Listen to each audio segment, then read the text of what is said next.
शिवशक्त्या युक्तो यदि भवति शक्तः प्रभवितुम् न चेदेवं देवो न खलु कुशलः स्पन्दितुमपि अतस्त्वामाराध्यां हरिहरविरिञ्चादिभिरपि प्रणन्तुं स्तोतुं वा कथमकृतपुण्यः प्रभवति तनीयां सम्पांसुं तव चरणपङ्केरुहभवम् विरिञ्चिः सञ्चिन्वन् विरचयति लोकानविकलम् वहत्येनं शौरिः कथमपि सहस्रेण शिरसाम् हरः संक्षुद्यैनं भजति भसितोद्धूलनविधिम् अविद्यानामन्तस्तिमिरमिहिरद्वीपनगरी जडानां चैतन्यस्तबकमकरन्दश्रुतिझरी दरिद्राणां चिन्तामणिगुणनिका जन्मजलधौ निमग्नानां दंष्ट्रामुररिपुवराहस्य भवति त्वदन्यः पाणिभ्यामभयवरदो दैवतगणः त्वमेका नैवासि प्रकटितवराभीत्यभिनया भयात्त्रातुं दातुं फलमपि च वाञ्छासमधिकम् शरण्ये लोकानां तव हि चरणावेव निपुणौ हरिस्त्वामाराध्य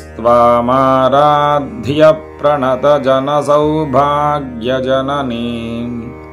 पुरा नारी भूत्वा पुररिपुमपि क्षोभमनयत् स्मरोऽपि त्वां नत्वा रतिनयनलेह्येन वपुषा मुनीनामप्यन्तः प्रभवति हि मोहाय महताम्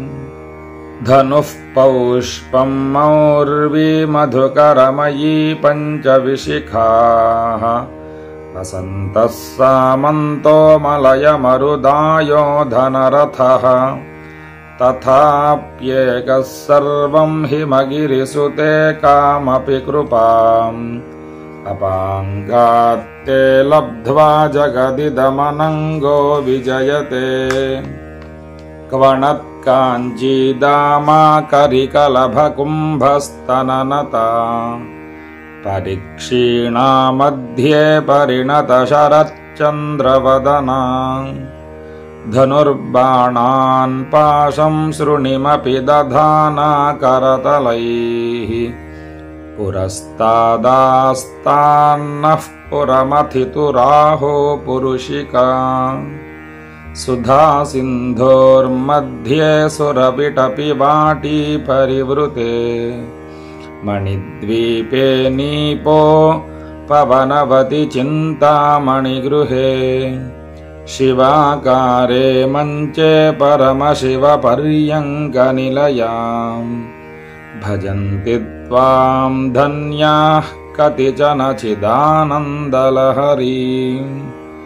महीमूलाधारे कमपि मणिपूरे हुतवहम् स्थितं स्वाधिष्ठाने हृदि मरुतमाकाशमुपरि मनोऽपि भ्रूमध्ये सकलमपि भित्त्वा कुलपथम् सहस्रारे पद्मे सहरहसि पत्या विहरसे सुधाधारासारैश्चरणयुगलान्तर्विगलितैः प्रपञ्चं सिञ्चन्ति पुनरपि रसाम्नाय महसः अवाप्य स्वां भूमिं भुजगनिभमध्युष्टवलयम् स्वमात्मानं कृत्वा स्वपिशिकुलकुण्डे कुहरिणी चतुर्भिः श्रीकण्ठैः शिवयुवतिभिः पञ्चभिरपि प्रभिन्नाभिः शम्भोर्नवभिरपि मूलप्रकृतिभिः चतुश्चत्वारिंशद्वसुदलकलाश्रत्रिवलया त्रिरेखाभिः सार्धं तव शरणकोणाः परिणताः त्वदीयं सौन्दर्यं तु हि न गिरिकन्ये तुलयितुम् कवीन्द्राः कल्पन्ते कथमपि विरिञ्चि प्रभृतयः यदा लोकौत्सुक्यादमरललनायान्ति मनसा तपोभिर्दुष्प्रापामपि गिरिशसायुज्य पदवीम् नरं वर्षीयां संनयनविरसं नर्मसुजडम् तवापाङ्गालोके पतितमनुधावन्ति शतशः गलद्वेणीबन्धाः कुचकलशविस्रस्तसिचयाः हठात् त्रुट्यत्काञ्च्यो विगलितदुकूला युवतयः क्षितौ 55,250 हुताशे 62,चतुरधिकपञ्चाशदनिले दिवि 230 मनसि च 64 ये मयूखास्तेषामप्युपरि तव पादाम्बुजयुगम् शरज्योत्स्नाशुद्धां शशियुतजटाजूटमकुटाम् परत्रासत्राणस्फटिकघुटिका पुस्तककराम् सगृह्णत्वा नत्वा कथमिव सतां सन्निदधते मधुक्षीरद्राक्षा मधुरिमधुरीणाः फणितयः कवीन्द्राणां चेतः कमलवनबालातपरुचिम् भजन्ते ये सन्तः कतिचिदरुणामेव भवतीम् विरिञ्चि प्रेयस्यास्तरुणतरशृङ्गारलहरी गभीराभिर्वाग्भिर्विदधति सतां रञ्जनममी सवित्रीभिर्वाचां शशिमनिशिलाभङ्गरुचिभिः वशिन्याद्याभिस्त्वां सहजननि सञ्चिन्तयति यः सकर्ता काव्यानां भवति महतां भङ्गिरुचिभिः वचोभिर्वाग्देवी वदनकमलामोदमधुरैः तनुच्छायाभिस्ते तरुणतरणिश्रीसरणिभिः दिवं सर्वामुर्वीमरुणिमणिमग्नां स्मरति यः भवन्त्यस्यत्रस्यद्वनहरिणशालीननयनाः सहोर्वश्यावश्याः कति न गीर्वाणगणिकाः मुखं बिन्दुं कृत्वा कुचयुगमधस्तस्य तदधो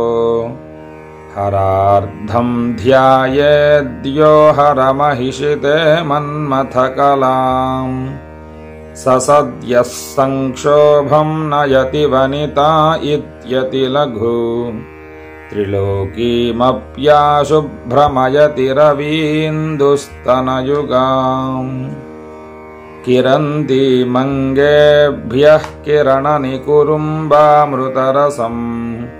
हृदि त्वामाधत्ते हिमकरशिलामूर्तिमिव यः ससर्पाणां दर्पं शमयति शकुन्ताधिप इव ज्वरप्लुष्टान् दृष्ट्या सुखयति सुधाधारशिरया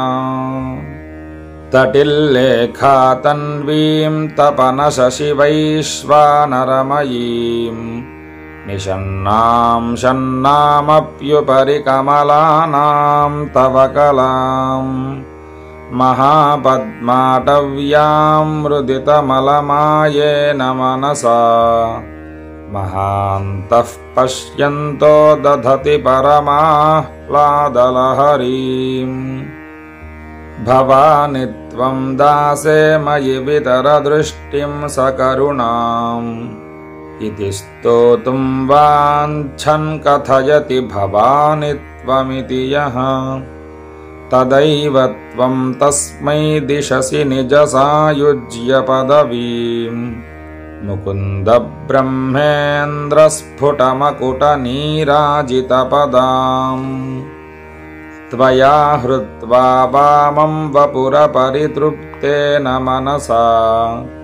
शरीरार्धं शम्भोरपरमपि शङ्के हृतमभूत्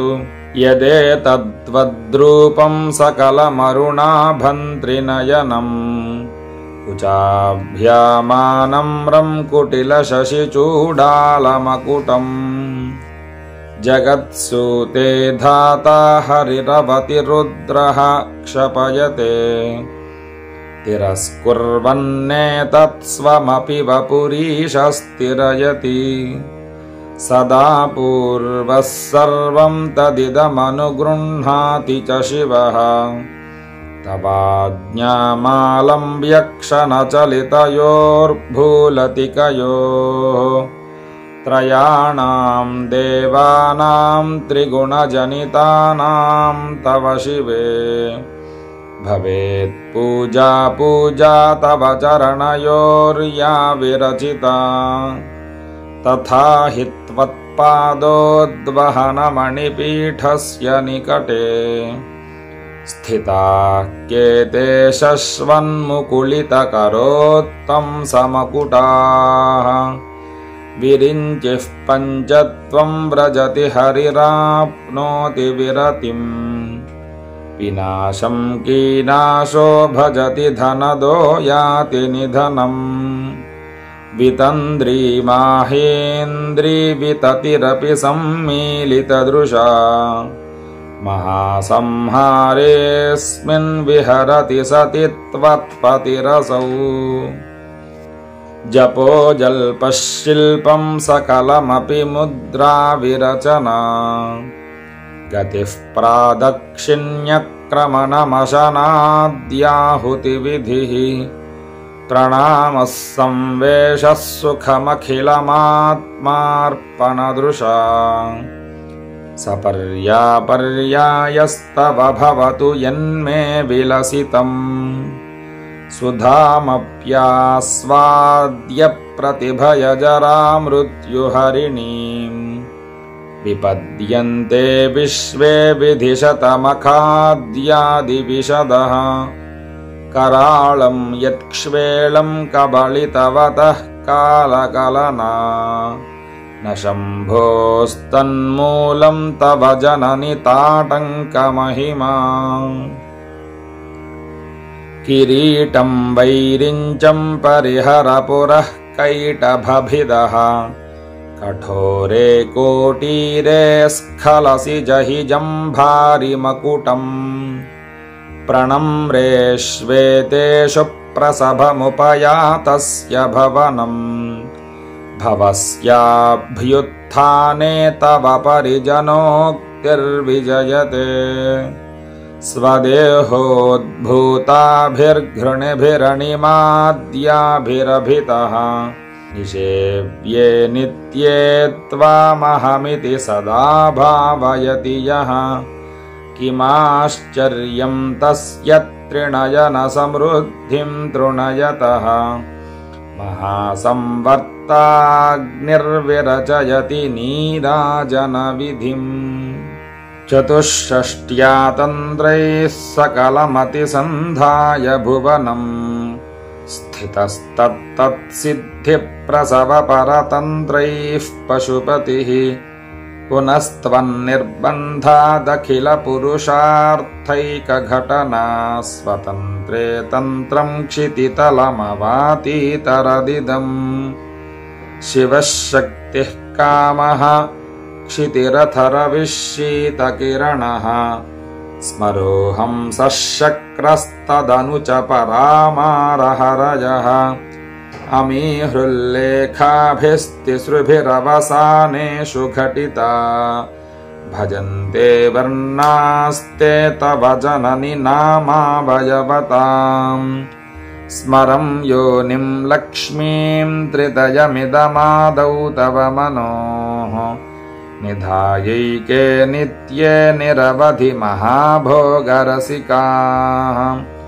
भजन्ति त्वां चिन्तामणिगुणनिबद्धाक्षवलयाः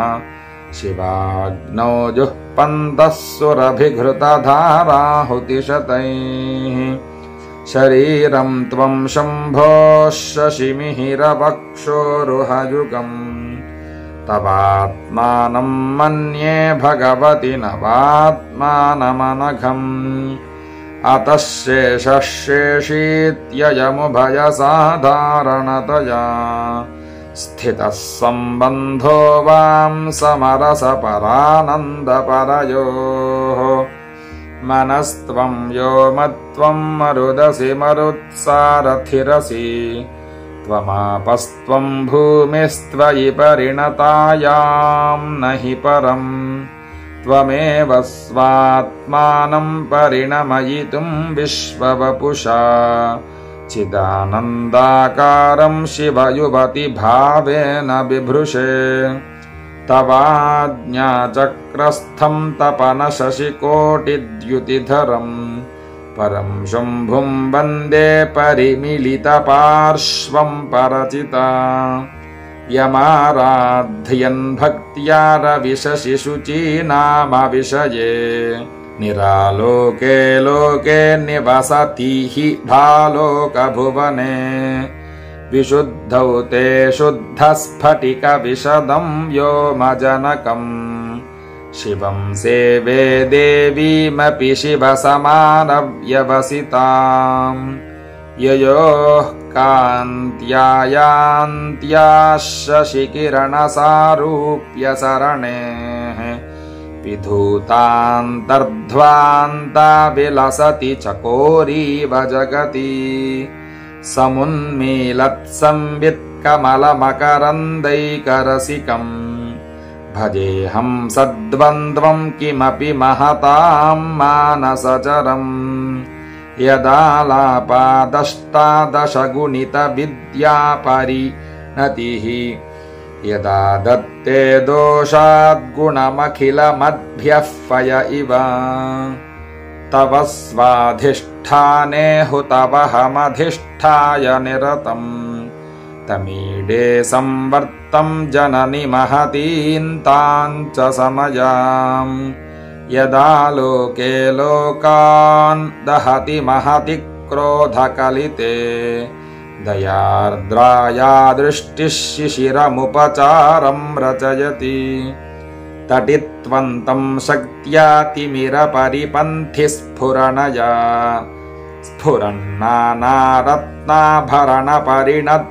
स्फुरन्नानारत्नाभरणपरिणद्धेन्द्रधनुषम् तव श्यामं मेघं कमपि मणिपूरैकशरणम् निषेवे वर्षन्तं हरमिहिरतप्तं त्रिभुवनम् तवाधारे मूले सहसमयजालास्य परया नवात्मानं मन्ये नवरसमहाताण्डवनटम् उभाभ्यामेताभ्यामुदय विधिमुद्दिश्य दयया सनाथाभ्यां जज्ञे जनकजननीमज्जगदिदम् गतैर्माणिक्यत्वं गगनमणिभिः सान्द्रघटितम् किरीटं ते हैमं हिमगिरिसुते कीर्तयति यः सनीडे यच्छायाच्छुरणशबलं चन्द्रशकलम् धनुःशौनासीरं किमिति न निबध्नाति धिषणाम् धुनोतु ध्वान्तन्नस्तुलितदलितेन्दीवरवनम् घनस्निग्धश्लक्ष्णं चिकुरनिकुरुम्बं तव शिवे यदीयं सौरभ्यं सहजमुपलब्धुं सुमनसो वसन्त्यस्मिन्मन्ये बलमथ नवाटी विटपिनाम् तनोतु क्षेमं नस्तव वदन सौन्दर्यलहरी परिवाहस्रोतः सरणिरिव सीमन्तसरणिः वहन्ति सिन्दूरं प्रबलकबरीभारतिमिरद्विषां बृन्दैर्बन्दीकृतमिव नवीनार्ककिरणम् अराळैः स्वाभाव्यादलिकलभसश्रीभिरलकैः परीतन्ते वक्त्रं परिहसति पङ्केरुहरुचिम् दरस्मेरे यस्मिन् दशन रुचिकिञ्जल्करुचिरे सुगन्धौ माद्यन्ति स्मरदहन चक्षुर्मधुलिहः ललाटं लावण्यद्युतिविमलमाभाति तव यत् द्वितीयं तन्मन्ये मकुटघटितं चन्द्रशकलम् विपर्यासन्न्यासादुभयमपि सम्भूय च मिथः सुधालेपस्यूतिः परिणमतिराकाहिमकरः भ्रुवौ भुग्ने किञ्चिद्भुवनभयभङ्गव्यसनिनि त्वदीये नेत्राभ्यां मधुकररुचिभ्यां धृतगुणम् धनुर्मन्ये सव्येतरकरगृहीतं रतिपतेः प्रकोष्ठे मुष्टौ च स्थगयति निगूढान्तरमुमे अहस्सूते सव्यं तव नयनमर्कात्मकतया त्रिया मां वामन्ते सृजति रजनीनायकतया तृतीया ते दृष्टिर्दरदलितहेमाम्बुजरुचिः समाधत्ते सन्ध्यां दिवसनिशयोरन्तरचरीम् विशाला कल्याणी स्फुटरुचिरयोध्या कुवलयैः कृपाधाराधारा किमपि मधुरा भोगवतिका अवन्ति दृष्टिस्ते बहुनगरविस्तारविजया ध्रुवन्तत्तन्नामव्यवहरणयोग्या विजयते कवीनां सन्दर्भस्तबकमकरन्दैकरसिकम् कटाक्षव्याक्षेपभ्रमरकलभौ कर्णयुगलम् अमुञ्चन्तौ दृष्ट्वा तव नवरसास्वादतरलौ असूया संसर्गादलिकनयनं किञ्चिदरुणम् शिवे शृङ्गारार्द्रा तदितरजने कुत्सनपरा सरोषा गङ्गायां गिरिशचरिते विस्मयवती हराहिभ्यो भीता सरसिरुहसौभाग्यजननी सखीषु स्मेराते मयि जननि दृष्टिः सकरुणा गते कर्णाभ्यर्णं गरुत इव पक्ष्माणि दधति पुराम्भेत्तुश्चित्तप्रशमरसविद्रावणफले इमे नेत्रे गोत्राधरपतिकुलोत्तं सकलिके तवा कर्णाकृष्टस्मरशरविलासं कलयतः विभक्तत्रैवर्ण्यं व्यतिकरितलीलाञ्जनतया विभाति त्वन्नेत्रत्रितयमिदमीशानदयिते पुनः स्रष्टुं देवान् द्रुहिणहरिरुद्रानुपरतान् रजःसत्त्वं बिभ्रत्तम इति गुणानां त्रयमिव पवित्रीकर्तुन्नः पशुपतिपराधीनहृदये दयामित्रैर्नेत्रैररुणधवलश्यामरुचिभिः न दशोणो गङ्गातपनतन एति ध्रुवममुम् त्रयाणां तीर्थानामुपनयसि सम्भेदमनघम् निमेषोन्मेषाभ्यां प्रलयमुदयं याति जगति तवेत्याहुः सन्तो धरणिधरराजन्यतनये त्वदुन्मेषाज्जातं जगदिदमशेषं प्रलयतः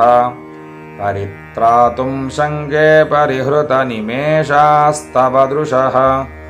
तवापर्णे कर्णे जपनयनपैशून्यचकिता निलीयन्ते तो ये नियतमनिमेषाः शफरिकाः इयं च श्रीर्बद्धच्छदपुटकवाटं कुवलयम् जहाति प्रत्यूषे निशि च विघटय्य प्रविशति दृशाद्राघीयस्यादरदलितनीलोत्पलरुचा दवीयां संदीनं स्नपय कृपया मामपि शिवे अनेनायं धन्यो भवति न च ते हानिरियता वने वा हर्म्ये वा समकरनिपातो हिमकरः अराळन्ते पाळीयुगलमगराजन्यतनये न केशामाधत्ते कुसुम शरकोदण्डकुतुकम् तिरश्चीनो यत्र श्रवणपथमुल्लङ्घ्य विलसन् अपाङ्गव्यासङ्गो दिशति शरसन्धानधिषणाम् स्फुरद्गण्डाभोगप्रतिफलितताटङ्कयुगलम् चतुश्चक्रं मन्ये तव मुखमिदं मन्मथरथम् यमारुह्यद्रुह्यत्यवनिरथमर्केन्दुचरणम् महावीरो मारः प्रमथपतये सज्जितवते सरस्वत्याः सूक्तिरमृतलहरी कौशलहरीः पिबन्त्याः शर्वाणि श्रवणचुलुकाभ्यामविरलम् चमत्कारश्लाघाचलितशिरसः कुण्डलगणो झणत्कारैस्तारैः प्रतिवचनमाचष्ट इव ते असौ नासावंशस्तु हि न गिरिवंशध्वजपटी त्वदीयो नेदीयः फलतु फलमस्माकमुचितम् वहत्यन्तर्मुक्ताः शिशिरकरनिःश्वासगलितम् समृद्ध्यायत्तासां बहिरपि समुक्ता मणिधरः प्रकृत्या रक्तायास्तव सुदति दन्तच्छदरुचेः प्रवक्ष्ये सादृश्यं जनयतु फलं विद्रुमलता न बिम्बं तद्बिम्बप्रतिफलनरागादरुणितम्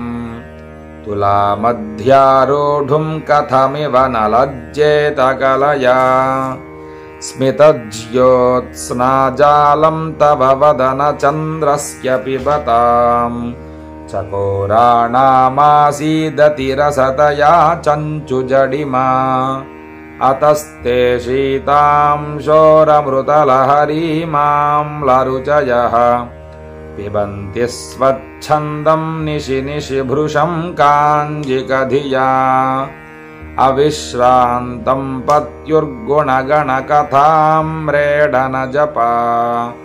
जपा पुष्पच्छाया तव जननि जिह्वा जयति सा यदग्रासीनाया स्फटिकदृशदच्छच्छविमयी सरस्वत्या मूर्तिः परिणमति माणिक्यवपुषा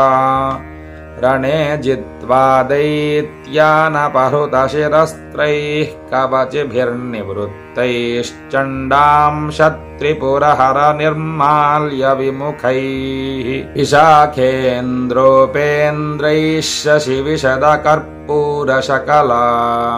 विलीयन्ते मातस्तव वदनताम्बूलकबलाः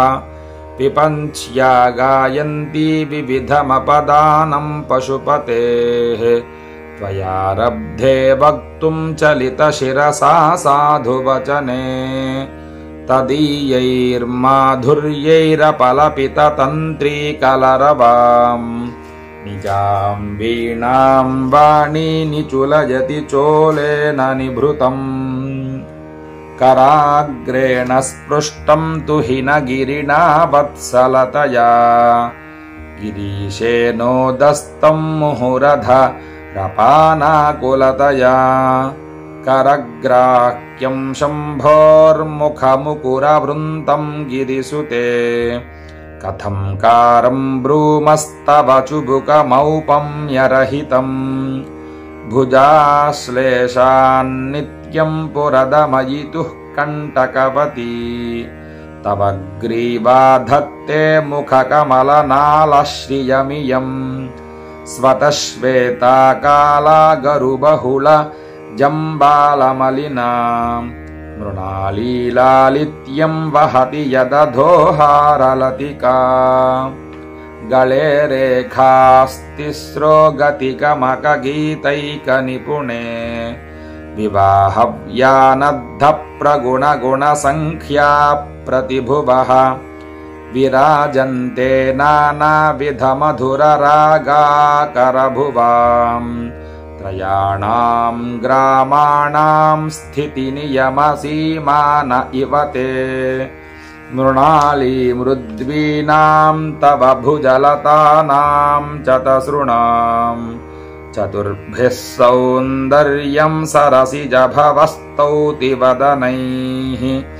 नखेभ्यः सन्त्रस्यन् प्रथममथनादन्धकरिपोश्चतुर्णां शीर्षाणां सममभयहस्तार्पणधिया नखानामुद्योतैर्नवनलिनरागं विहसताम् कराणान्ते कान्तिं कथय कथयामः कथमुमे कयाचिद्वा साम्यं भजतु कलया हन्तकमलम् यदि क्रीडल्लक्ष्मीचरणतललाक्षारसचणम् समं देवि स्कन्दद्विपवदनपीतं स्तनयुगम् तवेदं नः खेदं हरतु सततं प्रस्नुतमुखम् यदालोक्याशङ्काकुलितहृदयो हासजनकः स्वकुम्भौ हेरम्बः परिमृशति हस्तेन झटिति अमूते वक्षोजावमृतर समाणिक्यकुतुपौ न सन्देहस्पन्दो न गपति पताके मनसि नः पिबन्तौ तौ यस्मादविदितवधूसङ्गरसिकौ कुमारावद्यापि द्विरदवदनक्रौञ्चदलनौ वहत्यम्बस्तम्बेरमदनुजकुम्भप्रकृतिभिः समारब्धां मुक्तामणिभिरमलां हारलतिकाम् कुचा भोगो बिम्बाधररुचिभिरन्तः शबलिताम् प्रतापव्यामिश्रां पुरदमयितुः कीर्तिमिव ते तव स्तन्यं मन्ये धरणिधरकन्ये हृदयतः पयः पारावारः परिवहति सारस्वतमिव दयावत्या दत्तं द्रमिल शिशुरास्वाद्य तव यतु कवीनां प्रौढानामजनिकमनीयः कवयिताम् हरक्रोधज्वालावलिभिरवलीढेन वपुषा गभीरे तेनाभिसरसि कृतसङ्गो मनसि जः समुत्तस्थौ तस्मादचलतनये धूमलतिका जनस्तां जानीते तव जननि रोमावलिरिति यदेतत्कालिन्दीतनुतर तरङ्गाकृति शिवे कृशे मध्ये किञ्चिज्जननि तव यद्भाति सुधियाम् विमर्दादन्योन्यं कुचकलशयोरन्तरगतम् तनूभूतं व्योमप्रविशि दिवनाभिं कुहरिणीम् स्थिरो गङ्गावर्तस्तनमुकुलरोमावलिलता कलावालं कुण्डं कुसुमशरतेजोहुतभुजः रतेर्लीलागारं किमपि तव नाभिर्गिरिसुते बिलद्वारं सिद्धेर्गिरिशनयनानां विजयते निसर्गक्षीणस्य स्तनतटभरेण क्लमजुषो नमन्मूर्तेर्नारीतिलकशनकैस्तृट्यत इव चिरन्ते मध्यस्य त्रुटिततटिनीतीरतरुणा समावस्थास्थें नो भवतु कुशलं शैलतनये कुचौ सद्यस्विद्यत्तटघटितकूर्पासभिदुरौ कषन्तौ दोर्मूले कनककलशाभौ कलयता तव त्रातुं भङ्गादलमितिरवलग्नं तनुभुवा त्रिधानद्धं देवि त्रिवलिलवलीवल्लिभिरिव गुरुत्वं विस्तारं क्षितिधरपतिः पार्वती निजातु नितम्बादाच्छिद्यत्वयिहरणरूपेण निदधे अतस्ते विस्तीर्णो गुरुरयमशेषां वसुमतीं नितम्बप्राग्भारस्थगयति लघुत्वं नयति च करीन्द्राणां शुण्डान् कनककदलीकाण्डपटलीम् उभाभ्यामूरुभ्यामुभयमपि निर्जित्य भवति सुवृत्ताभ्यां पत्युः प्रणति कठिनाभ्यां गिरिसुते विधिज्ञे जानुभ्यां विबुधकरिकुम्भद्वयमसि पराजेतुं रुद्रं द्विगुणशरगर्भौ गिरिसुते निषङ्गौ जङ्घेते विषमविशिखो बाढमकृता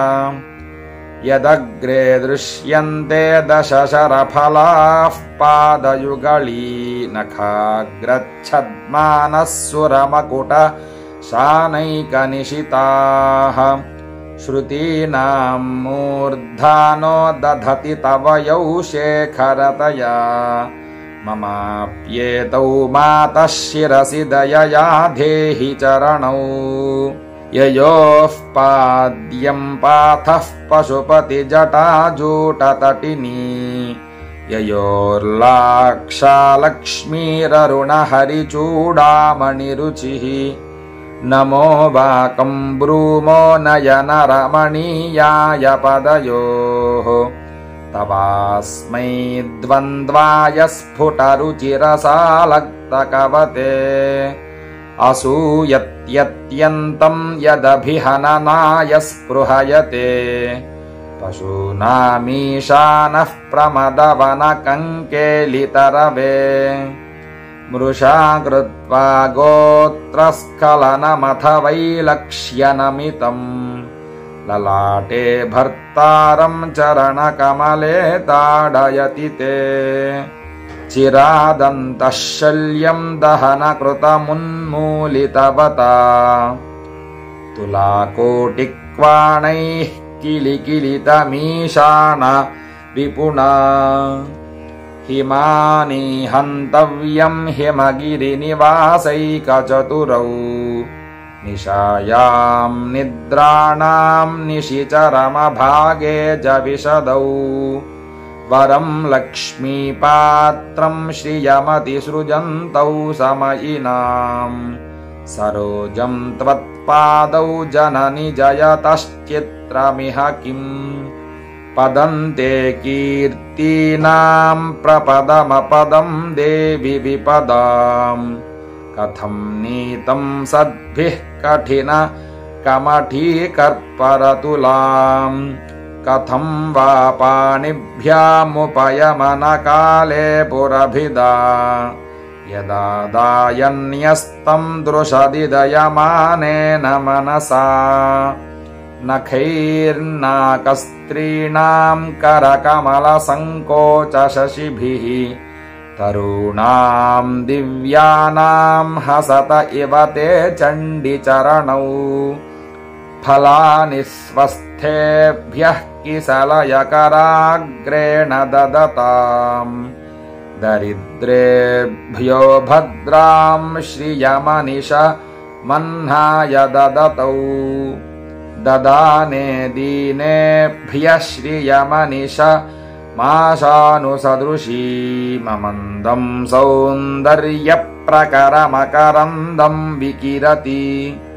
तवास्मिन्मन्दारस्तबकसुभगे यातु चरणे निमज्जन्मज्जीवः करणचरणैः षट्चरणताम् पदन्यासक्रीडापरिचयमिवारब्धुमनसः स्खलन्तस्ते खेलं भवनकलहं सा न जहति अतस्तेषां शिक्षां सुभगमणिमञ्जीररणितच्छलादाचक्षाणं चरणकमलं चारुचरिते गतास्ते मञ्चत्वं द्रुहिण हरिरुद्रेश्वरभृतः शिवस्वच्छच्छाया कपटघटितप्रच्छदपटः त्वदीयानां भासां प्रतिफलनरागारुणतया शरीरी शृङ्गारो रस इव दृशां दोग्धिकुतुकम् अराळाकेशेषु प्रकृतिसरला मन्दहसिते शिरीषाभाचित्ते दृशदुपलशोभाकुचतटे भृशं तन्वी मध्ये पृथुरुरसिजारोहविषये जगत्त्रातुं शम्भोर्जयति करुणा काचिदरुणा कलङ्कः कस्तूरीरजनिकरबिम्बं जलमयम् कलाभिः कर्पूरैर्मरकतकरण्डं निबिडितम् अतस्त्वद्भोगेन प्रतिदिनमिदं रिक्तकुहरम् विधिर्भूयो भूयो निबिडयति नूनं तव कृते पुरारातेरन्तः पुरमसि ततस्वच्छरणयोः सपर्यामर्यादा तरलकरणा नाम सुलभा तथा ह्येते नीताः शतमखमुखाः सिद्धिमतुलाम् तव द्वारोपान्तस्थितिभिरणिमाद्याभिरमराः कलत्रं वैधात्रं कति कति भजन्ते न कवयः श्रियो देव्याः को वा न भवति पतिः कैरपि धनैः महादेवं हित्वा तव सति सती नामचरमे कुचाभ्यामासङ्गः कुरवकतरोरप्यसुलभः गिरामाहुर्देवीं द्रुहिण गृहिणीमागमविदो हरेः पत्नीं पद्मां हरसहचरीमद्रितनयाम् तुरीया कापि त्वं दुरधिगमनिस्सीममहिमा महामाया विश्वं भ्रमयसि परब्रह्ममहिषी कदा काले मातः कथय कलितालक्तकरसम् पिबेयं विद्यार्थी तव चरणनिर्णेजनजलम् प्रकृत्या मूकानामपि च कविताकारणतया कदा धत्ते वाणी मुखकमलताम्बूलरसताम् सरस्वत्या लक्ष्म्या विधिहरिसपत्नो विहरते रतेः पातिव्रत्यं शिथिलयति रम्येन वपुषा चिरं जीवन्नेव क्षपितपशुपाशव्यतिकरः परानन्दाभिख्यं रसयति रसं त्वद्भजनवान् प्रदीपज्वालाभिर्दिवस करनीराजनविधिः सुधासूतेश्चन्द्रोपलजललवैरर्घ्यरचना स्वकीयैरम्भोभिः सलिलनिधिसौहित्यकरणम् त्वदीयाभिर्वाग्भिस्तव जननि वाचां स्तुतिरियम्।